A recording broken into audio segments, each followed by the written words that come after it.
Welcome, everybody. This is CertaPay's 6th coffee chat. We are so glad you're here. Oh, muting the new people.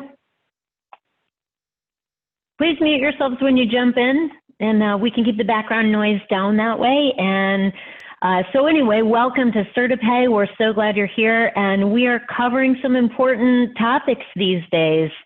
I am Rachel Kamala, your host, and I am here with Cindy Merkel. She's our moderator, and we've got Janet Lang on the line from our HR team as well. And we're going to dig into the PPP loan forgiveness. How can you maximize your forgiveness amount? As I said, the chat box is open. If you have questions, go ahead and type them in there, and we will get to them. How we doing? Everybody good? All right, I have a couple people. I need you to just go mute your phones so we can keep that background noise down, and we'll get rolling. And folks, just so you know, I will monitor and keep all the questions. We are not going to answer any questions until the very end. There's just way too much information, and it will get lost in the minutia of the conversation if we don't hold out till the end. But we will get to them. Absolutely. And if we don't get to them today, we will get to them next week. So we're going to put together, if there are so many questions, let's see what happens. We'll go through it and see where we go.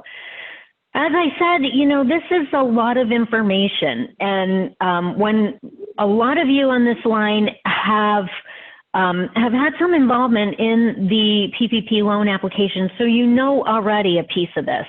So just a quick overview. This is a loan. It applies to employers with under 500 employees, and that is per location. It's based on an average number of payroll dollars spent in a month times 2.5, and that's what gives you the 8-week wage information. You have an 8-week window to pay the wages. You have some wiggle room. We're going to get to that. And this loan can be 100% forgivable if. This is where we get going. Okay, you follow these 5 simple steps, we're going to get you the most money forgiven for your loan. You want to use eligible expenses, very specific. Headcount is extremely important. In order to get that forgiven amount, you want to keep that headcount up or return the headcount, restore it to your pre-coronavirus numbers. Keep the wages up. Make sure you apply for forgiveness and document everything along the way. Pretty easy. If you break it down like that, that's what we're dealing with. Okay, so let's go. Let's start with the eligible expenses.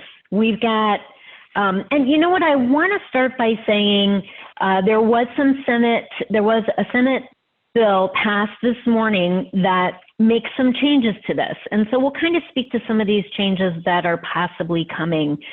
It was not a full quorum. The Senate is technically not in session, so these changes are not in effect. Once it is completely passed and then goes through and the president signs the bill, then we'll have some changes to deal with. It's most likely going to happen, but we're just not there yet. So in the meantime, all of these things still apply. And I'll speak to some of those changes as we go through. First, let's talk about eligible expenses. In order to do that, we need to talk about the 8-week window. So originally, it was stated that it was the exact 8 weeks, 56 days. Don't be confused by a 2-month window. It isn't 2 months. It is 8 weeks or 56 days, very specific. So if you got your disbursement, but your payroll cycle didn't start yet, this is where we have a little bit of wiggle room there. You can have an alternative 8-week window, the eligible period. So the eligible period can shift to match your payroll cycle if you are a biweekly payroll every other week, or if you're every week. If you are a semi-monthly or a monthly pay cycle, then you cannot do that alternate. You just want to carve out the exact weeks that start from your disbursement date. But if you had a biweekly payroll or a weekly payroll, then you can shift the start of your 8-week counter to the first day of your next pay cycle. Does that make sense to everybody? All right, so what's that, Cindy? Nothing, go ahead. Okay, so now let's look at the actual eligible expenses. You know, you've got a 75-25 ratio, so 75% on actual payroll costs, 25% on non-payroll costs. This is one of the changes. The proposed change is 60%, 40%. And so under the 75% payroll costs, it's really driven by this number, but if you don't spend it all, it's okay. They just adjust your 25% ratio. Under the new proposal, the 60% would be a minimum threshold. If you did not meet that 60%, then nothing is forgiven. But for now, let's talk about 75-25. So it's 75, and it is driven by that payroll cost number. So if you get, well, let's go through what they are. So under this, you've got salaries, wages, commissions, tips, bonus dollars, anything that you pay to your employees. These are just your cash costs. And then you've got other payroll related costs that are part of this 75%. So benefits like your vacation pay, sick pay, retirement deposits to the 401k, healthcare premiums. Now, this does not apply to FFCRA dollars that are paid. So if you have an individual employee who is out on the expanded child care provision or on sick pay as a result of COVID under the FFCRA, that is separate. So you would have to carve those dollars out. If you actually had an employee who is out on FFCRA, those dollars need to be carved out from your payroll dollars, or simply pay them under your PPP loan dollars and don't apply it toward FFCRA. Another thing you can do where they work together is if you have an employee, let's say, who is out on FFCRA for childcare, then you can use the FFCRA dollars for that individual and then hire somebody different and pay them with your loan dollars. So the way to think about that is you cannot double dip. So you can use one of these benefits for a single employee. There's no overlap, so be careful about that. Also, you've got your state and local taxes that are part of that 75% payroll cost number. This does not count Social Security and federal tax dollars for your quarterly 941. So keep that in mind. One thing that you can do, again, there is some overlap. So if you got the PPP loan and you're going to have federal tax dollars due on your 941 quarterly, but you can defer those. That is an option. So those taxes, you're not going to use payroll PPP loan dollars to pay for those quarterly taxes. However, you do have the option to defer those, and the same thing applies on deferral. So 50% would be paid by December of 2021, and the remaining 50% would be paid by December of 2022. So that's an option there, or pay them in the normal cycle. Now, once you get the determination of your loan being forgiven, then you can no longer defer the taxes. So while you're in the window, the deferral is in place, and those are set for deferral. But once your determination of forgiveness has been made, following that, you would fall into the normal 941 quarterly payroll tax cycle. Rachel, now let's talk about. Rachel, I am going to stop you for 1 second. We did not put this on the slide, and it's a good question. What about paying CertiPay? Can you use this money to pay your payroll company? Yes, so anything connected to your payroll cost. So those would be in there. And I do see somebody asked a question about the change to the bill of the 8-week window to the 24, and that's correct, but it isn't passed yet. This is most likely going to happen, but we're not there yet, and that would extend the amount of time that you can return your employee headcount.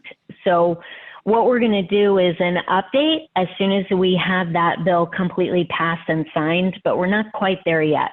And keeping in mind, Senate is not in session and there wasn't a quorum. So we've got a couple of steps that we still need to go through. And in the meantime, this is where we are. That's a good point. So let's look at the non-payroll costs. So that would be your interest on a mortgage, your rent or lease payment, utilities for your electric bill or your internet, you know, those kinds of utility payments. And what we look at is your percentage is driven by the payroll number.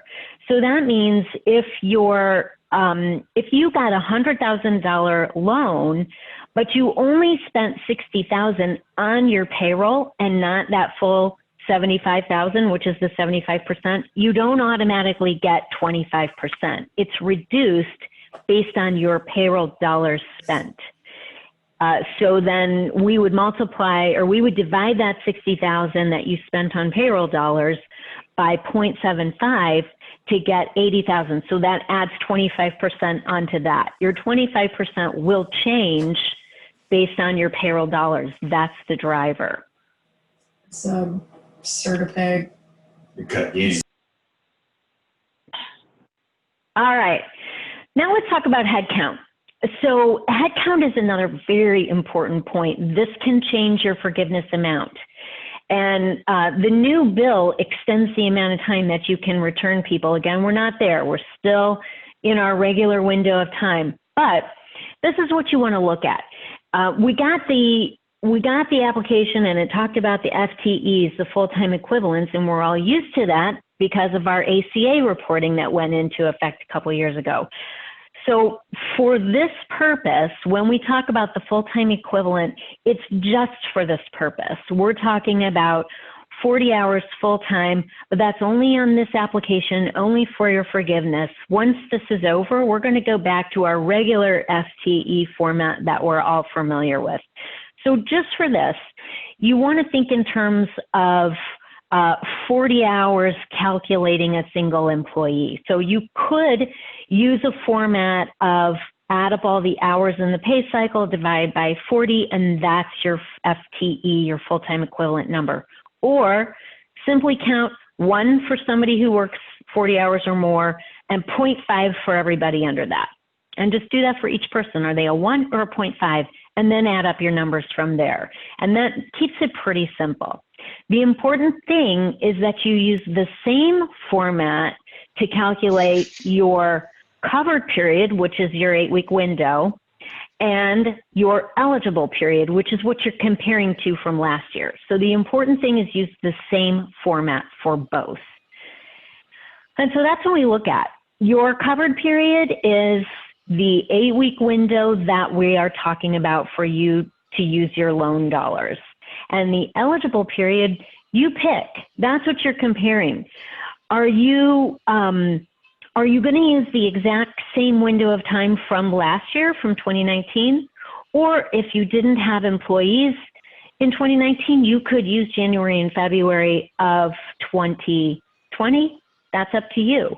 If you're a seasonal employer and you've got seasonal employees, you want to use last year's equivalent window.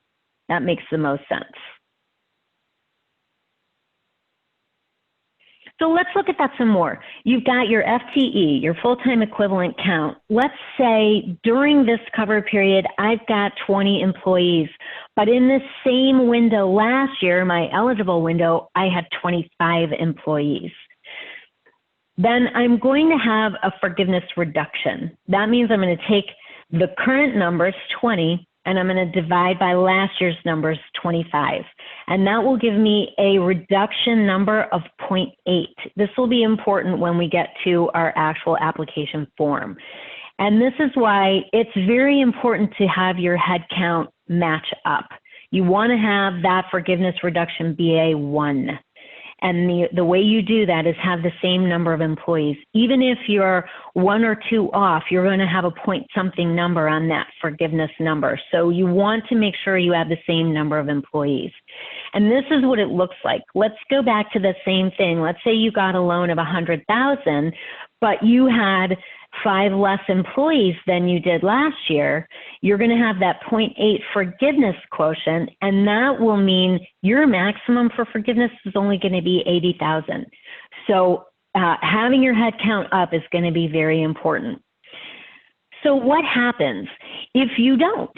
Well, don't apply for forgiveness yet. Wait until you have your numbers all the way returned before you reply and before you apply for forgiveness. So currently, you have until June 30th to restore those numbers. This is one of the things in the change that we anticipate is you will have until the end of the year to increase those numbers. So you want to wait. Don't apply for forgiveness until your employee count has reached the same number, and that will make a difference. Another thing that you can do now and in the change is you have some exceptions.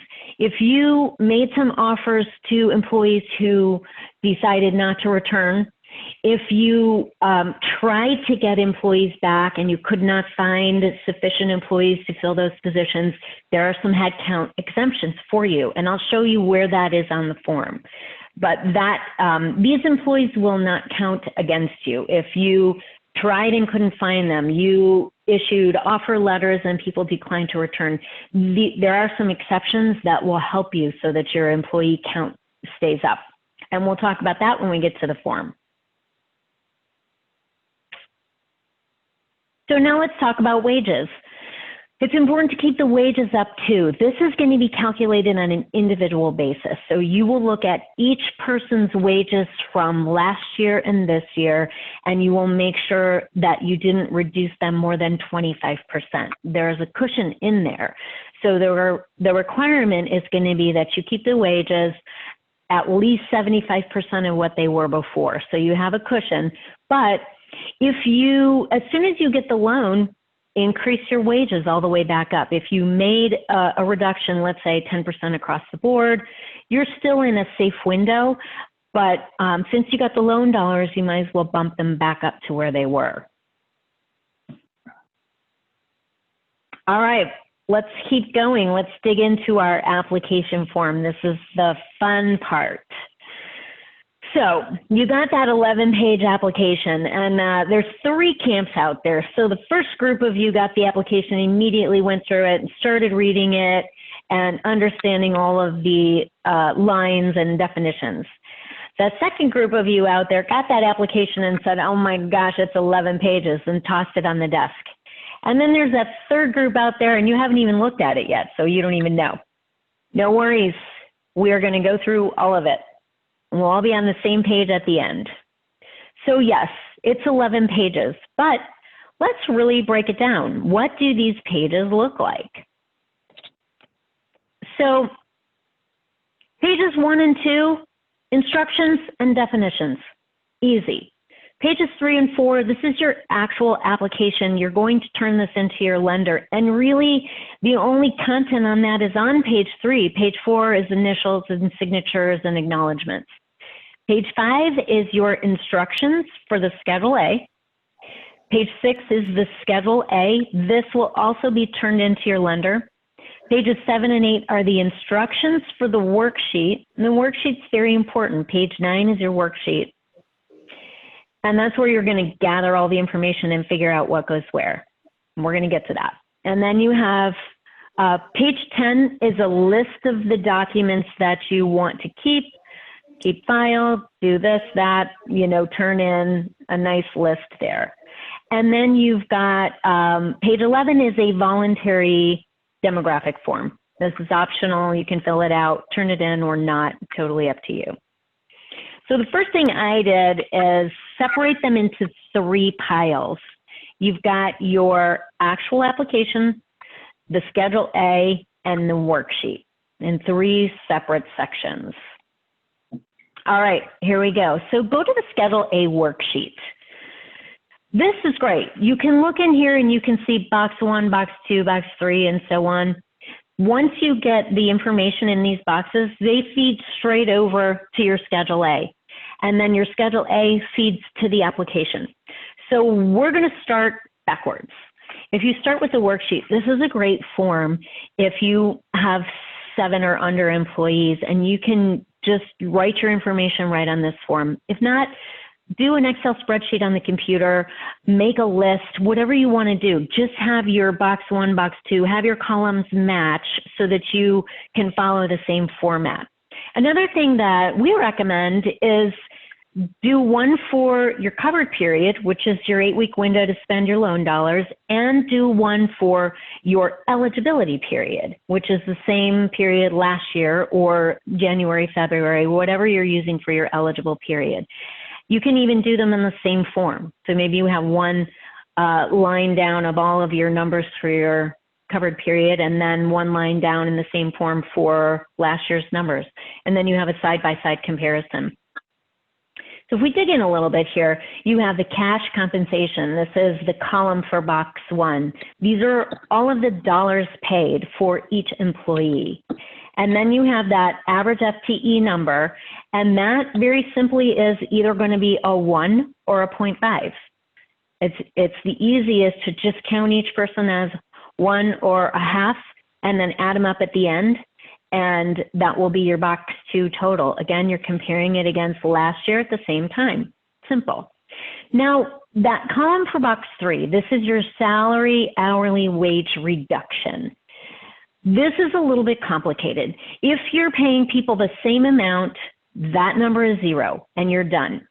If you have reduced the wages more than 25%, that's when we're going to take a look at that. So if you go to the bottom of page 7, there's a worksheet that helps you with that right there.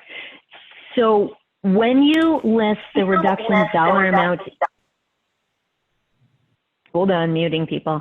When you list the reduction dollar amount in there, it's not the full reduction. So if you went from 100% pay level to a 60% pay level, you only need to list the difference between the 60% and the 75% because your threshold is that 25% difference. So once you go above that amount, then that's the dollar amount that you list there, not the full thing to get them up to that 100.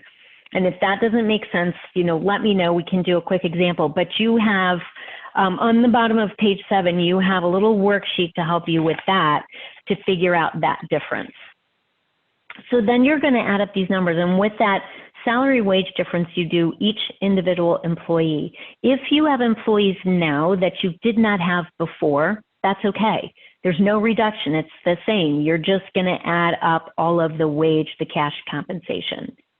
This is only going to apply if you've got an employee who you reduced their pay on.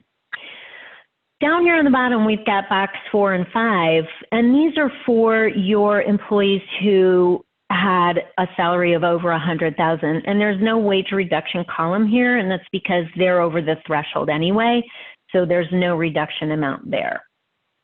All right, so let's keep moving. Now we're going to go to Schedule A. And you can see these numbers. You see box number 1 here. We pulled that straight off of box number 1 here. So once you have your cash compensation totals listed in here, you've got your total on the bottom, all you do is populate it over here. This line is your FTE, your full-time equivalent number. You just populate it from your other form straight into Schedule A. This is your reduction. Says right here, box 3, you're just going to populate these numbers. Box 4 and 5, you populate these numbers. Now, we're going to see what other things are going to be included in your payroll cash numbers. So you'll add in here your health insurance premiums, any retirement plan payments, state and local tax dollars. So all of these numbers are going to be added up to be your total compensation numbers. And you can see down in the bottom here, line 10 is your total payroll costs, basically all of those added up. And then we've got line 11, which is your average FTE, your full-time equivalent count. That goes right in there, and you're going to compare against the chosen reference period. That's what we talked about. That's the eligible period from last year or either January, February. So you have those two numbers right there. Your current employee count compared against last year's or the beginning of the year employee count. Now this is where we get that reduction number. So line 13 is that reduction. You're just simply taking your average number now divided by your average number last year. And that's your number. It should be a 1. If you have more employees now than you did last year, your number is a 1 in line 13. If you have fewer employees now than you did last year, then it's going to be a point something, 0.8, 0.7, 0.9, whatever that is, that number is going to go here, the FTE reduction. And that's going to be important when we get to the actual application. Here we are. Simple on the top. That's your company information, your loan amount, your loan information, and then you've got the payroll schedule. Are you biweekly, weekly, semi-monthly, whatever it is? And so you're going to check that here. And then as I mentioned, you have your covered period. Your covered period is from the disbursement date, spanning out 8 weeks or 56 days. The alternative period will be the first day of your pay cycle if you are weekly or biweekly, following your disbursement date, and then 8 weeks from that. So you put that information in there. It seems as though loans over $2 million may get audited. There's a good chance if your loan is $2 million or more, then you're going to be under a little bit more scrutiny. If you're under that, it is very clear that the lender is not required to independently verify all of this information. They are simply going to say, yes, we got all the documents. Yes, they provided us with a statement that it's true, and that's it. They're not going to go through the details of what you turn in. They're only going to say, yes, you turned it in. So important information. They want to forgive these loans. So you just have to go through all these steps, fill out the forms, provide the documentation, and you should be pretty good to go. All right. So forgiveness calculations. This is where we really get down to the actual number. Your payroll costs right here are feeding straight in from line 10 on your Schedule A. So line 10 is right here. You added up all of your costs, you came up with that total, and then you filled it right in. Simple. And now you're going to add in your non-payroll costs. So these are your payroll totals, and then you're going to put in your mortgage interest, your lease payments, utilities, all those things. So you're going to get basically a new total of what you've spent so far. Now you have your adjustments. If you had any salary or wage reductions on that Schedule A that we did from each employee, then you enter that total there. And then we go to the amounts added together. You add all of this up, and then you subtract out your reductions. This is how much you've spent. And then you have your FTE reduction. This is that point whatever number. Hopefully it's a 1. If you have the same number of employees or more now, then line 7 on your FTE reduction on this form is going to be a 1. If you have fewer employees now, you're going to put a point whatever that reduction number is in there. Okay, so now we're down to the final numbers. You have line 8, line 9, and line 10. These are 3 different calculations that will give you 3 different totals. One of these totals will be your forgiveness amount. And whichever one of these numbers is the lowest is your amount forgiven. So how do you make sure you get the highest possible number? You want your same loan amount forgiven. So that's the goal. And it has to do with that employee count and the dollars you spend. So let's do some examples. That line 8, Line 8 is your modified total. So that's the one where you're adding in that full-time equivalent reduction quotient. And here's an example here. Let's say we'll go with our $100,000 number. Let's say you received $100,000 in your loan. And during the 8-week window, you spent $68,000 on payroll. You spent $22,000 on non-payroll costs, but you have 20 employees now versus last year you had 25. So you know you've got this 0.8 FTE reduction. So line 8, you're going to take your eligible payments, that's your 68 and your 22, times your FTE reduction, times that 0.8 number. And that's going to take you to 72,000. So line 8, your modified total will be 72,000 under this example. So now let's go to line 9. You got 100,000 in your loan. It's listed on the top of the form. You drop it down here. Line 9 is your loan amount. Simple. Line 10 is the payroll cost adjustment if you didn't spend all of it. So if you got 100,000 and 75% is $75,000, so you could spend 25,000 in other expenses, but let's say you didn't spend 75,000, now your other percentage has to adjust. So in this example, let's say you only spent 68,000 on wages. We're going to divide that by 0.75 to get our new 25% total. So now your total is only 90,000 that can be forgiven based on how much you paid in wages. So your line 10 number is going to be 90,000 under this example. Now, line 11 is your forgiveness amount. You're just going to take the lowest number in these three, and that would be the 72. So your forgiveness amount listed in line 11 would be this 72,000. I was just going to do that. So here's what I want to say, a couple of things. When we look at this line 10, this payroll costs, one of the new provisions in the adjusted bill is that the threshold will be changing to a 60-40 percentage. However, if you do not meet the 60% threshold, nothing will be forgiven at all.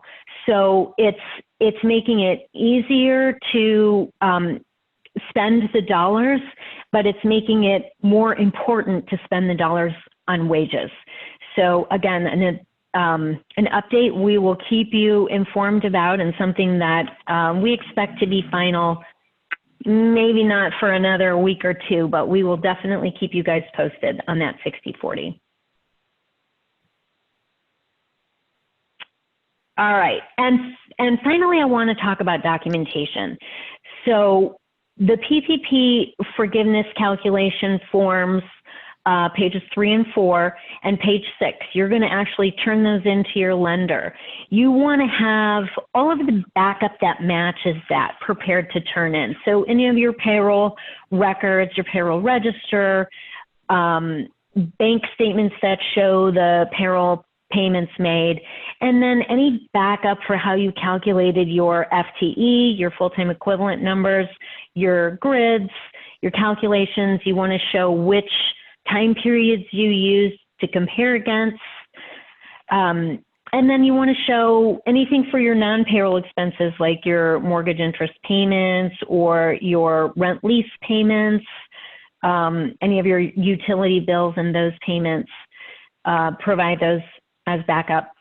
As I said before, your lender is only going to check the box that you turned it all in. They are not going to independently verify. They want to forgive your loan. So you want to do everything possible to give them as much information so they can say, yep, we got it all. And then finally, how long do you keep this?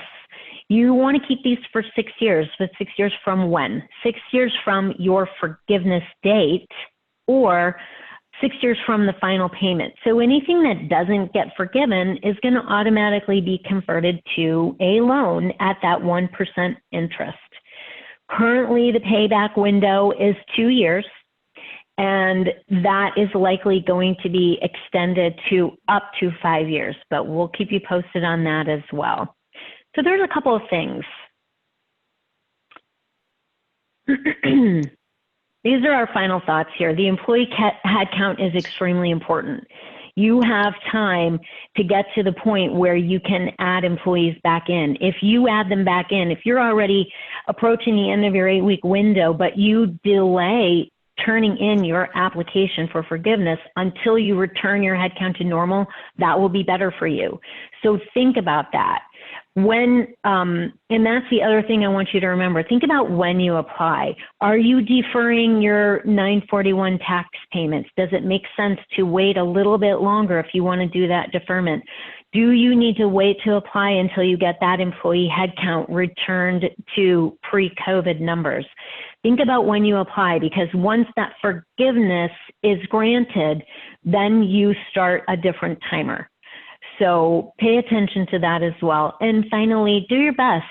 Do the best you can. Fill out this information.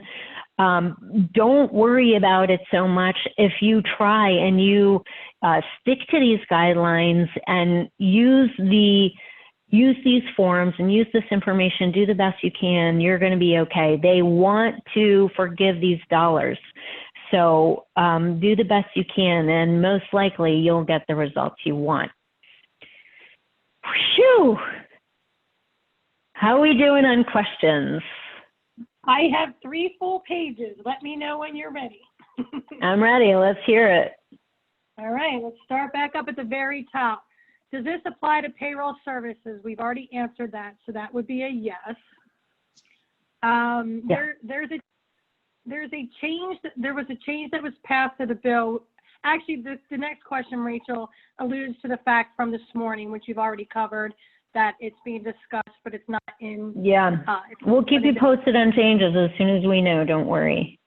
Okay. It says state and local taxes. What about federal? Are federal taxes a part of this, Rachel? No. So as I said, federal tax dollars you're not using the PPP loan to pay federal tax dollars. And that's why you are able to defer your federal tax dollars to December of 2021 and December of 2022. But once your loan is forgiven, then you actually fall back into the normal quarterly tax cycle. Next question, will CertiPay provide documentation for this process? CertiPay can help you with quite a bit of the documentation, absolutely. We have codes in place.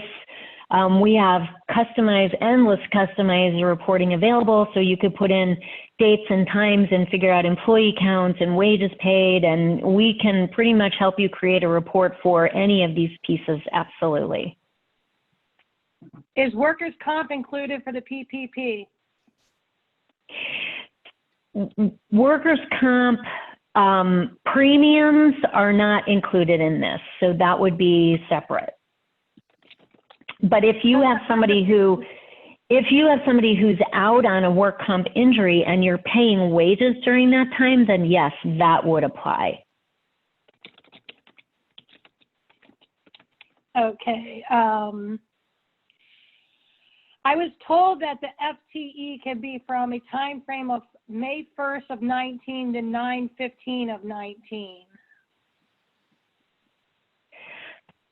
They might expand the time, but what you're looking at is a window of time from 2019 that goes through June. So it's basically the time period from now, the exact time period from last year. So that's what you're looking at. And let's say you didn't have employees last year, you could use January and February of 2020.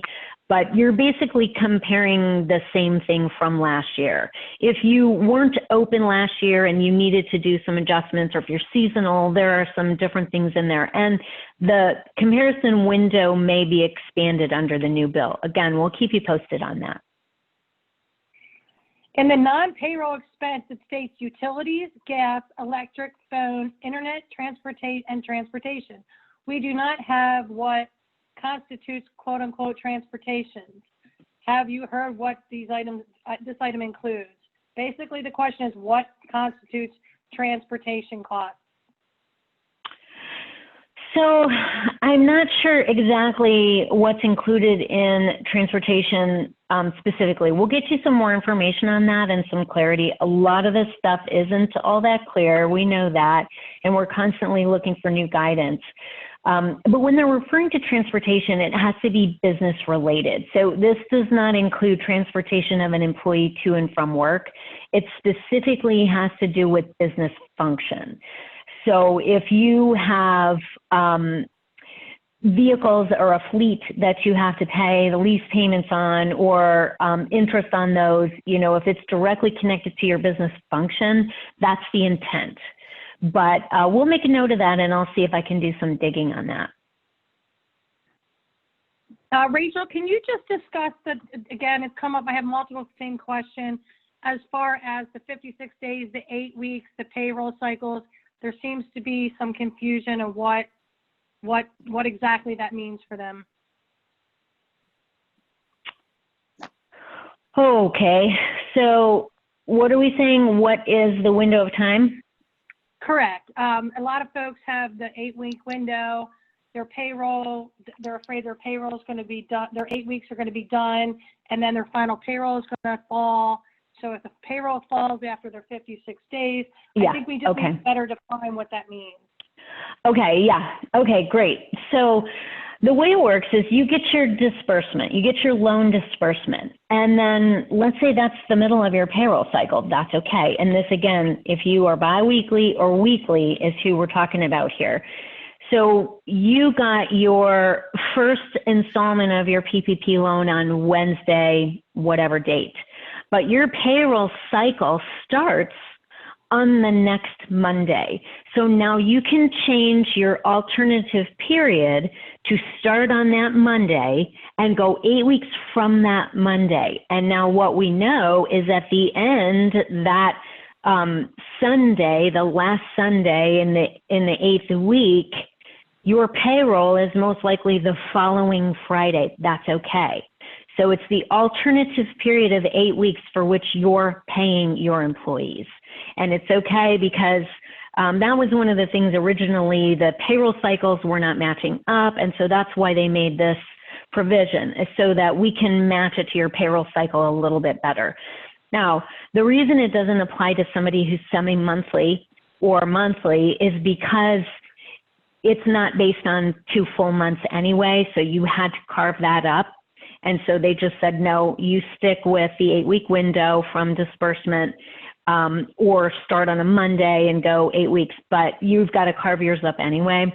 Versus if somebody is biweekly or weekly, as the majority of payroll cycles are, then it's easy to just shift your 8 weeks. So instead of starting on your disbursement date, you just start on the first day of the next payroll cycle, whenever that is. The question, it says the effective date. Do you use your paycheck date or the pay period date? The pay period date. So it's the first day of the pay period, not the check date. Okay, next question. We have employees that work different positions at different hourly rates. Is the variance hourly, monthly, or annually? It's an average of the window you're taking. So if you add up everything that you paid the individual and then look at everything you paid them in the equivalent time period last year and see what the difference is.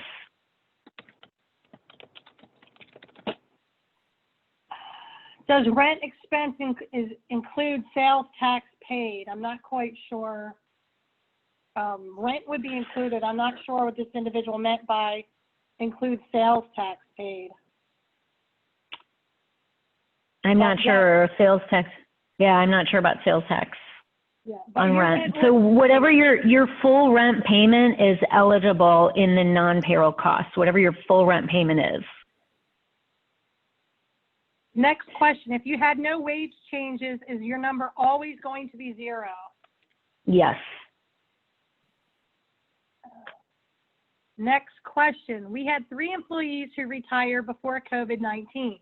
If one position was replaced by a new employee at a significantly reduced salary, how does that impact us? Okay, say that again. Say that again.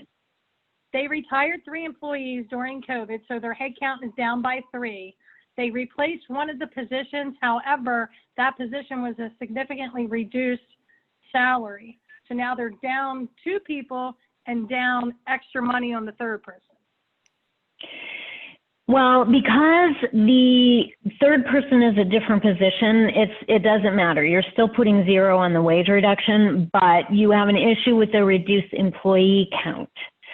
So be careful, either replace some people or you'll have that reduction quotient. The follow-up to that was, should we seek a letter to offer to rehire the retirees? Sure. Well, you could do that. Yeah, sure. And so here's the thing. If you attempt to hire people back and they don't return, or even if you attempt to hire anybody, if let's say you are trying to find employees to hire and you cannot find anybody, then that FTE can be exempt. Oh, and I wanted to show you where it is on the form. Let's go to the worksheet, because I didn't point this out. So you see on this worksheet here, it has FTE reduction exception. Can you guys see this number, this field? And then only under the average FTE, you're going to count numbers there. So let's say under that FTE reduction exception, you might have 3 people who you sent an offer letter to and they each declined to return, then you would put 3 there for those 3 individuals. Or let's say you have an open position and you're attempting to fill it. You have had interviews and meetings. You cannot find a qualified person to fill that. Then that would be counted as one under this exception here. Again, you want to make sure you have backup documentation for that. You have proof of letters issued. You have proof of declines from potential employees, and you will have that backup available. But there is an exception for that FTE headcount if you cannot get back to your equivalent number. So you want to be mindful of that and take advantage of that if you can. Next question. We already have received our funds. Will all this paperwork be required for us to submit as proof of payment to the employees, rent, etc.? Yes, you will. That will be, if you look at page 10 on that form, that's going to give you a list of documentation that you will be asked to provide and save. So you can go through that list. There's some things listed on there, what you want to have. You will need to have backup for everything that you do. Okay, hang on. I'm copying and pasting at the same time. We use weekly pay schedules and then pay one employee monthly. Do we just check both boxes? I'm not quite sure. Yeah, you might check. No, just check the biweekly box and then make sure the covered period matches, and do the same covered period for your monthly employee. And just to have that, just make sure that your wages for that employee match the same pay cycle for the purpose of this. How do you calculate an FTE for someone who started mid-cycle? For example, week 4 of the 8 weeks. They still count as one. Well, if they're full-time. So let's say they're returning 40 hours or more, they would count as 1. If they are under that number, they are 0.5.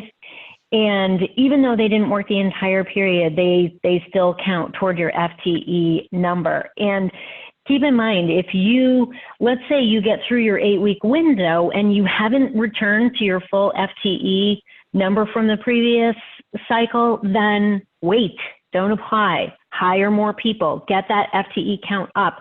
Once your FTE count up is full, then do your forgiveness application so that you can write that, we are full. Okay, Rachel, this goes to your one of your slides with a mathematical equation the individual is asking where you got the $68,000 from. If you could go back, I can tell you what slide. Keep going. Right there. Yeah, so I just made it up. It's a made up example. But the 68,000 would be the payroll dollars. So what that would be, what we looked at on our form. So payroll costs right here, line 1, and that would come from your Schedule A, backwards.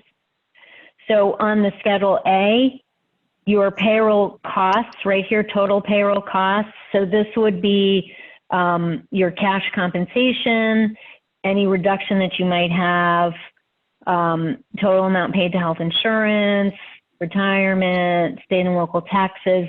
That's the numbers that I was using, but it's just a made up example. What if employees quit and were not laid off and you replace them? So if they quit and you replace them, you're fine. That's one gone, one back. So you're fine there. It's still one. And then the other thing is you can claim an exception if somebody quits and then you have a hard time replacing that person. You can put a 1 in your FTE exception space. Or let's say you have to terminate somebody for cause. If there's some egregious behavior and you had to terminate somebody for cause, you can count that as one of your exceptions. Okay, next question. Regarding payroll costs, can you speak to the change in the instructions from costs paid and incurred, I can't even say the word, help me out, Rachel, I can't even say the word, incurred during the cover period. Basically what they want to know is they want to know the instructions for the costs incurred during COVID versus incurred during paid wages. You know what, hang on, let me skip this one and email it to you. Are they asking about the cash compensation number? I'm not really sure. Hang on. Right. Let's move along. Can the owners be forgiven for their own personal paychecks? They can, but the 100,000 cap still applies. So it's the max. The max forgiven is that 15,000 number, same as anyone else who exceeds that 100,000.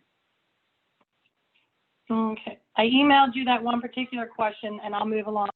I heard this morning that loans of 150,000 will be automatically forgiven. Is that true? We're not sure. We're going to keep our eyes on that. We'll give you an update as soon as we hear more. I've heard some different numbers, but I think there might be an automatic forgiven, but the other provisions apply as well. So if you had to have spent at least 60% of your loan dollars on wages, and again, this has not passed. We're not all the way through this, but it looks to me like if you had a loan under 150,000 and you spent at least 60% of it on wages, then it would be forgiven. However, if you don't spend that 60% threshold, and that applies to everybody, if you do not spend the 60% threshold on wages, then none of it is forgiven. So that is going to be a very important threshold in the new provision. Again, we are not exactly sure. Okay, Rachel, are the loan forgiveness procedures any different for a sole proprietor? They are slightly different, but not all that much different. It's pretty much the same. You got the same form. You have the same information. There are just a few slight differences.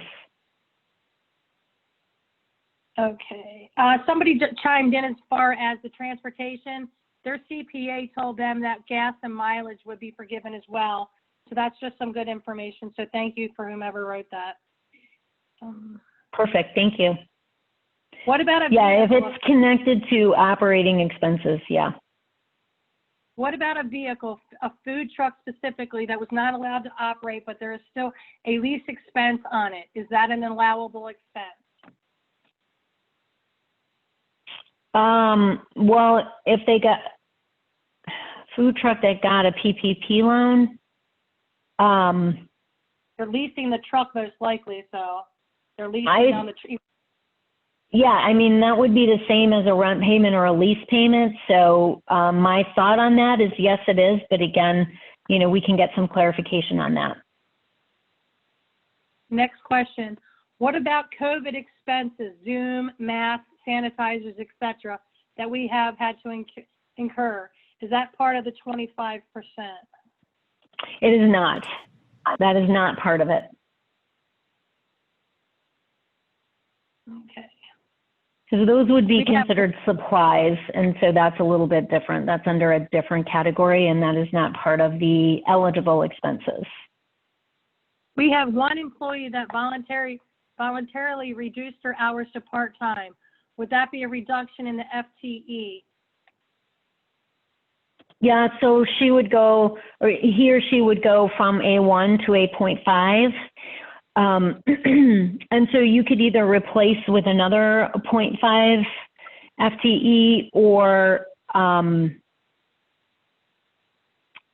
you know, maybe you had a different employee in another category or add someone somewhere else. So just, again, you're looking at your totals. So maybe you had somebody who was working less than full-time and increased to full-time. So it's the total in the end of the day. Once you have all of your 1s and 0.5s added up, it's that total number that matters. Okay. How does the EIDL play into all of this?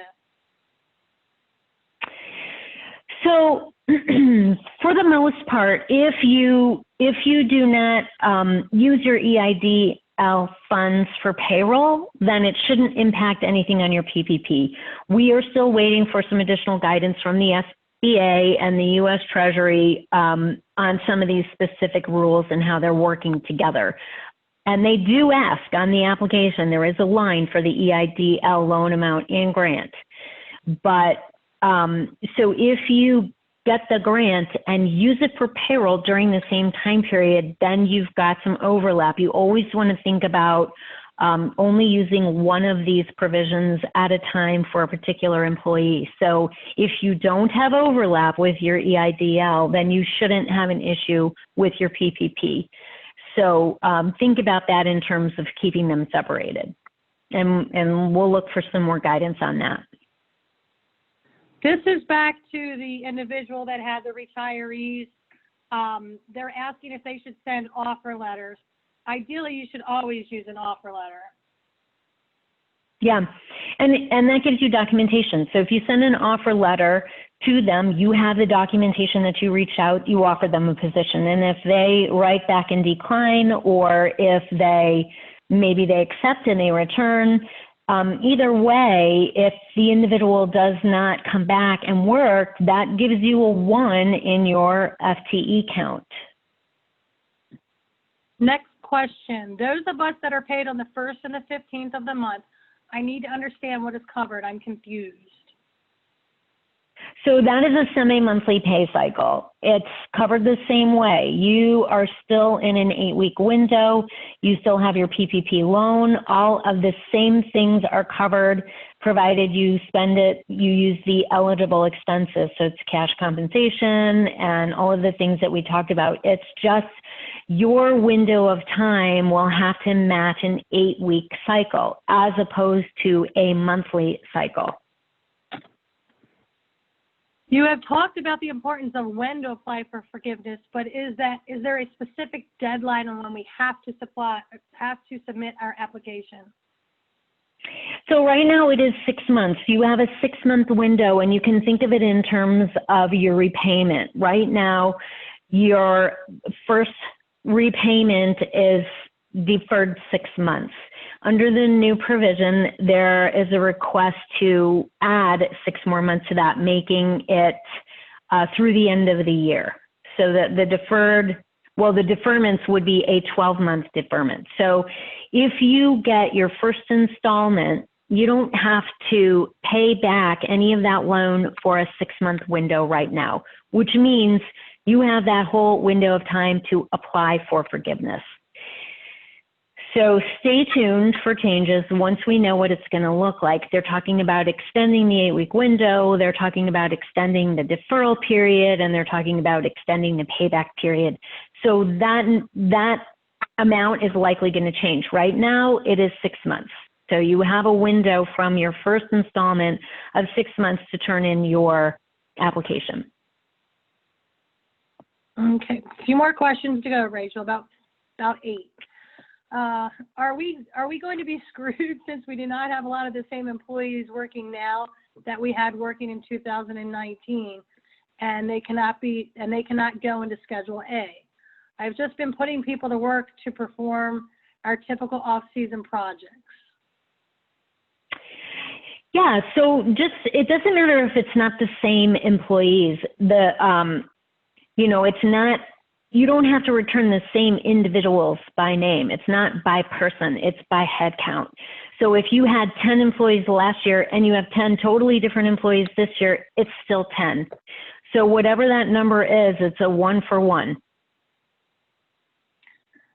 Does the $100,000 cap only include salary, or does it include benefits for that person? Some staff are under 100K until you add in benefits, and then it pushes them over 100K. Yeah, it's only cash compensation. It's the wages, tips, commissions, bonus, those dollars added together.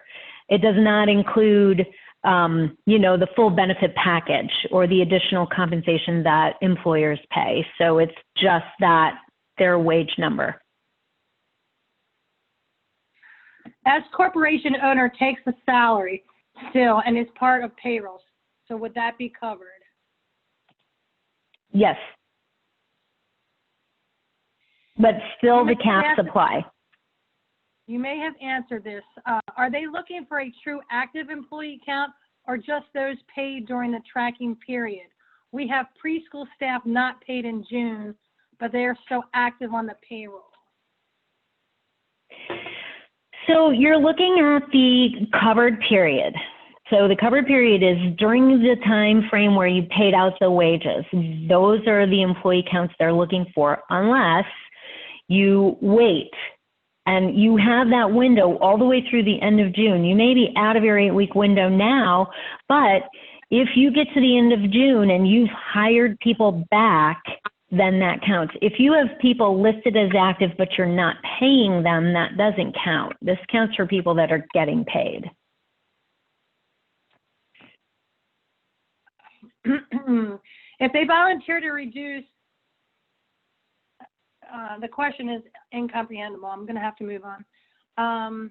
Actually, that's the last few questions I have. Here's a couple more that just came in. I see the question about the 86.67 and the semi-monthly. Okay, so that goes to a semi-monthly pay cycle.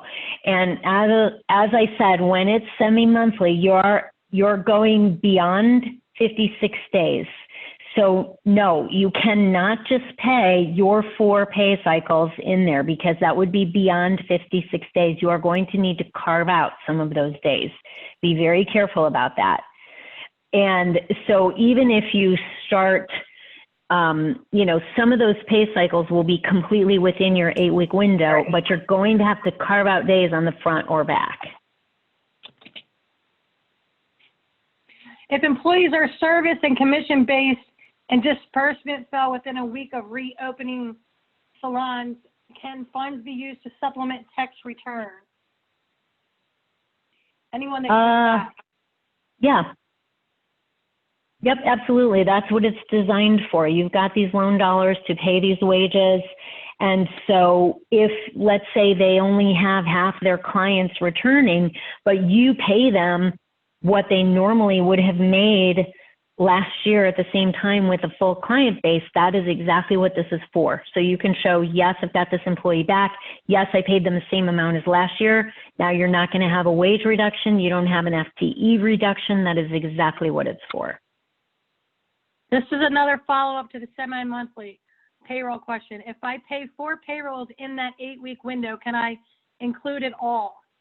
No, I answered that. So it is no. You have to be very careful. Carve out the days. It is 56 days. It is not 60 or 61 or 62, whatever ends up being the case of 2 full months, but it is 56 days. So you will not be able to match the 8-week covered period with your pay cycle. That's why there is not a provision to change that. You just have to carve it out. Okay, a lot of questions are coming in, folks. You just have to bear with me a little bit. How do we fill out the schedule by employee if there are different employees? Just make a grid on your computer and write their name, and you're going to put in their compensation, and you're just going to count them as either a 1 or a 0.5. Don't worry about it. You don't need to match employees from before and after if you've got all different people, or, part-time. If you have, let's say you had 10 full-time people last year, but you have 20 part-time people this year, you're still meeting your average FTE number without a problem. So just create a grid on your computer and duplicate this worksheet that I've got on the screen, and use the same numbers for your boxes. For clarification, can we choose what period we want to use for FTE? We've been in business since '82, but made a decision to downsize during the course of 19. We would like to use the 2020 period as it's our true current company size. Yes, you can do that. It's up to you. If you want to use the beginning of, where did I say that? If you want to use the beginning of 2020 and use January, February as your eligible period, that is totally up to you. You just list that. This is our covered period. This is our eligible period that we're choosing to use. No problem. Can we include bonus pay? Yes. Bonus pay should be included. Again, you don't want to exceed that 100,000 threshold equivalent, but bonus dollars, commission dollars, tips, any of those dollars count toward that cash compensation number. We pay discretionary 401k match for 2018 and 19 plan. Paying it during the 8 weeks, can we annualize it and use it for forgiveness? Yes, you can. You can see on Schedule A, you have line 7 is where you're going to put retirement payments. And so again, what you would normally pay in the pay cycle, whatever a portion is for your retirement plan, that can go in there as well. Believe it or not, Rachel, that is all the questions. Some of them are, folks, if you didn't hear your specific question, there was a lot of the same questions just answered a little bit differently. So for the sake of time and sanity, I chose to combine a few. Rachel, I did email you a specific question that I believe is important. I just couldn't figure out exactly what they were asking. I thought it might be better suited for you. I didn't get it. That's okay. Listen, just going back over this again, I know there's probably still a bunch more questions out there that we didn't get to, and we will. We are going to do this again next week, and we'll do it as many times as we need to make sure everybody can get the maximum forgiveness on their PPP. And we'll keep you informed as soon as we know more. As soon as anything changes with the bill, there's a chance our form is going to change. If our form changes, we'll do this again. We'll go over it line by line until everybody has it and gets the maximum back. So we want to thank you so much for spending your coffee break with us. And we will do everything we can to keep you informed and get you more information. Don't forget to include your email address in the chat box so Cindy can send you additional information. And we'll also make sure we send you a link to the next coffee break so we can do this again. So thank you all so much. We are here for you. We want to work together with you. Certipay really understands these challenging times, and we're in this together. We will get through it, and we will be successful. So thank you so much for joining us today. We'll leave the chat box open for a little while so I can capture all the emails. Good. If you guys would just dump your email in that chat box. We'll be sure to give you additional information and a copy of the slides if you want them, or follow-up questions, and we'll see you next week.